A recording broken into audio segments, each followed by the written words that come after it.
à sorte côté l'Afrique, canal Mozambique. La ici d'un pays la Réunion. Mon ancêtre à sorte là-bas côté Madagascar, dans le fort de fer. La ici la Réunion. Mon ancêtre à sorte là-bas côté Calcutta, Tamil Nadu. La ici la Réunion. Ah ouais. Africa lunga lunga. Azambez Maputo. Africa lunga lunga. Azambez Maputo. Africa lunga lunga. Azambez Maputo. Africa lunga lunga.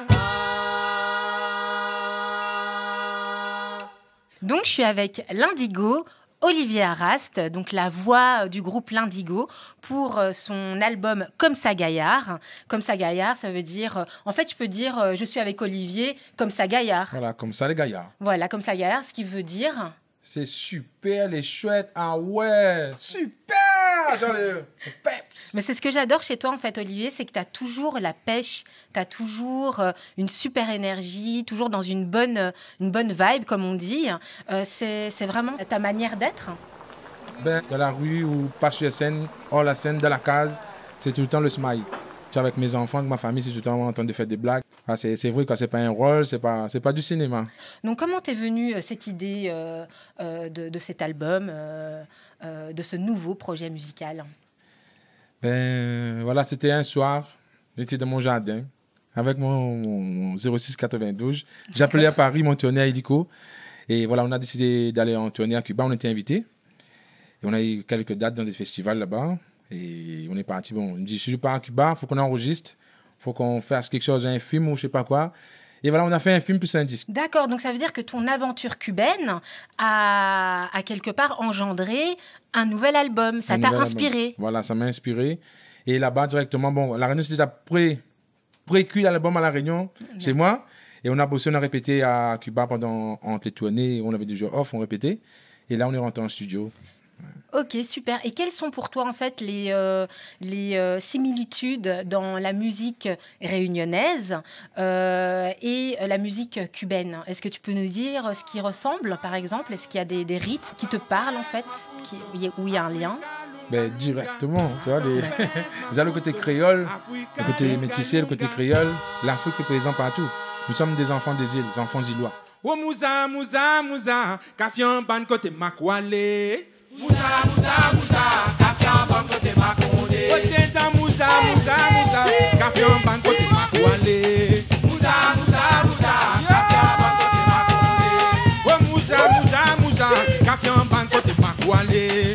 Mouza, mouza, mouza, kafian ban côté makonde. Danse Maloya, vive Maloya, crache Maloya, pousse Maloya. Maloya, donc le Maloya, donc tu préserves vraiment ce patrimoine qui pour toi est très important. Quelques mots sur le Maloya. Comment tu pourrais le définir en quelques mots? La puissance du Maloya, c'est pas que la puissance corporelle. Ça peut être la puissance de l'âme, la puissance de l'esprit, la puissance de tout ça, Maloya Power, tu vois. Okay. Parce que bon, pour ça, j'ai pas mis Maloya traditionnel. Par rapport à moi, je modernise un peu ma musique avec d'autres styles, d'autres fusions. Pour ça, je dis Maloya Power. Tu vois, pour mettre le petit côté, ben, le petit peps, voilà, ben, je suis actuel, mais aujourd'hui, Maloya aujourd'hui. Tu vois, mais j'ai un très grand respect pour mes dalons du Maloya qui viennent défendre le Maloya aussi en métropole à La Réunion. Souvent, il y a beaucoup qui restent à La Réunion. Les bons, les tontons, ils ne payent pas voyager, ou les jeunes, ils sont à La Réunion. Il faut venir à La Réunion pour découvrir vraiment les 1000 facettes du Maloya. Maloya veut dire ce qu'on a sur le cœur. Ah, dire ce qu'on a sur le cœur. Donc, et chacun a son histoire. Alors. Ok, voilà. C'est dire ce qu'on a sur le cœur. C'est un peu comme un complainte. Il y a Maloya. L'amour aussi. L'amour, Maloya, l'amour. Maloya, Maloya coup de gueule, Maloya revendique, Maloya racine, Maloya ancêtre, Maloya super, comme ça, Gaïa. Okay. J'ai l'impression que tu es un pont entre les précurseurs, donc les gardiens du temple quelque part du Maloya, et les nouvelles générations qui sont dans leur aussi époque, donc comme avec l'iPhone, les tablettes, voilà. Et c'est comme si tu essayais d'être passeur entre les précurseurs et la nouvelle génération, c'est ça? Voilà, entre deux. Neville la appelle entre deux. Tu vois, je suis là. Il y a les tontons qui sont là, il y a Daniel Waro, Grand Mounselo, Fiamen Viri, Grand Moundada, les très anciens qui sont là, même les jeunes anciens aussi, il y a le Milan Nation qui le tire, il y a bien Filias, la famille Filias, la famille Lélé, la famille du Roi Cave et tout. Il y a plein.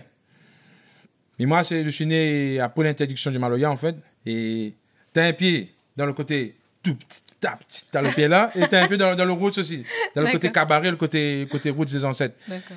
Et tu peux pas être l'un, tu peux pas être l'autre. Vous vivez avec nous de temps. Moi aussi, ben, j'ai mon tablette. Moi aussi, c'est taxi. Mon doigt, il est un peu usé maintenant, tu vois. Mais moi aussi, je suis avec ça aussi, tu vois. C'est ça aussi, mais à la fois aussi, je peux couper la canne, je coupe la canne et je plante mes maniocs. Je suis beaucoup connecté à la terre. Oui, tu es connecté à la terre. Connecté à la terre, tu vois. Et je veux dire aux jeunes. À tes racines. Voilà. N'oubliez pas vos racines. C'est ça que tu dis dans un de tes sons. ça, les jeunes, en fait. C'est super. En mode, waouh, 9, 7, 4 pull-up. Mais n'oublie pas d'où tu viens. C'est bien d'apprendre les traditions des anciens pour vivre avec. Si demain, tu seras parent, tu pourras expliquer à tes enfants, et tes enfants expliqueront à tes enfants, tes enfants expliqueront à tes enfants, et ça ne se perd pas, en fait. Et tu m'as parlé là des gramounes. Donc le gramoun, ça équivaut un peu au griot, ce sont des sages, c'est ça? C'est quoi un gramoun? Un gramoun, pour moi, oui. Because créole français, on vit. Pour moi aussi, pour moi. Ouais, je translate direct, quoi. For me, le créole for me. OK. Voilà, créole for me, mais bon, voilà. Un gramoun, pour moi. Un gramoun, pour moi, c'est le respect. Ça porte respect. D'accord. C'est respect pour l'ancien. Je veux dire un ancien. Un gramoun, c'est ça, l'ancien. L'ancien. Et je veux dire, c'est beaucoup de respect pour ces personnes-là parce qu'ils ont vu le soleil avant nous. Ils ont vu qu'est-ce qu'il y avait là avant. Bon, là, aujourd'hui, il y a un mur. Ça se fait là avant, il y avait une super forêt, là, où il y avait quelque chose. Mais les gramouns, ils ont vu ça. Et c'est lui qui te conseille. Okay. Et mon enfant, fais attention, là-bas, il y a un trou, tu vas tomber. Dis, ah, tonton, gramoun n'a pas le trou, là. Et là, tu tombes dans le trou. Puis, ouais, le gramoun m'avait dit ça. Donc, pour nous, pour moi... Les personnes d'expérience. Les personnes d'expérience, respect pour l'ancien. Gramoun, c'est... Quand tu dis quelqu'un qui est gramoun, il a vécu, il a donné le respect envers ces personnes-là. Merci Lindigo, merci Olivier, Maloya Power et Maloya, Lou Succession et au son de Rizlen. Voilà. Bisous Maloya.